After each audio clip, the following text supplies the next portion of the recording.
In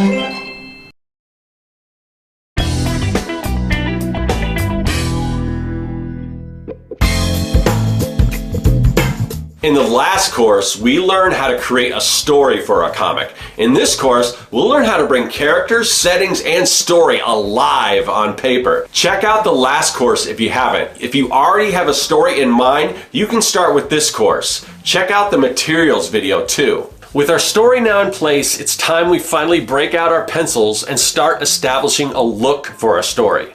Let's begin with our characters. We talked a lot about our character's personality, but what about their appearance? A character's personality can inform the way a character dresses, the way they style their hair, the expressions that they make, and the props that they carry around with them. The shape of our character says a lot. Rounder shapes like circles are generally friendlier. Angular shapes like triangles, they can often be used to represent a villain. Boxy shapes like squares and rectangles, they show strength and stability. Although, there are exceptions to all of these rules. To show you what I mean, let's start by designing a different character for each of these three shapes.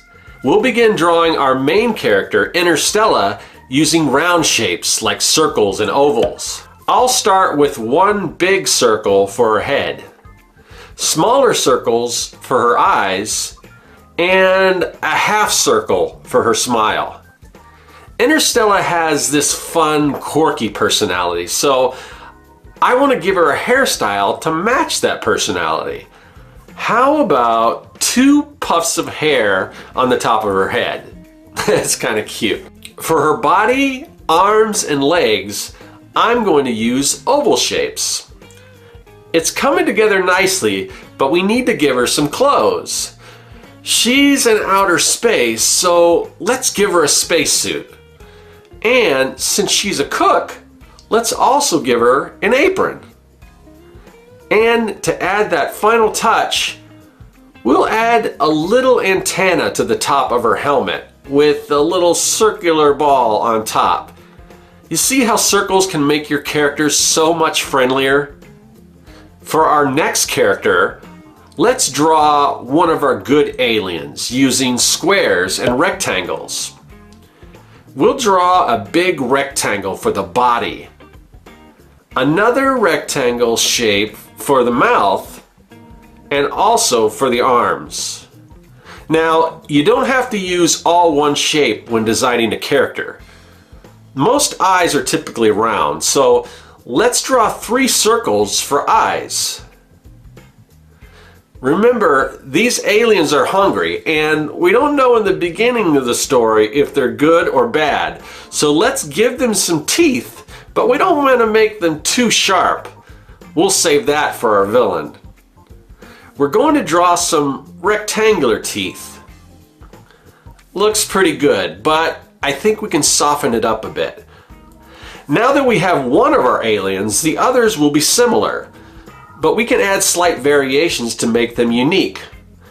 We'll draw a smaller figure for our little alien and give him a little propeller hat.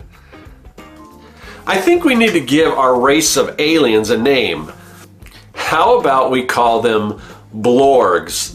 That sounds to me like a funny alien name. You see how drawing with squares can add a bit of strength to your characters? Hopefully, you're getting the idea for how we can use shapes to create characters. So, I'm not going to go over every step of our last character, just some of the basics. Also, remember, you don't have to use these same characters. You can create whatever characters you like for your story. For our villain, you can see how I'm using triangles to create the sharpness of our character. We'll just keep adding more angular shapes.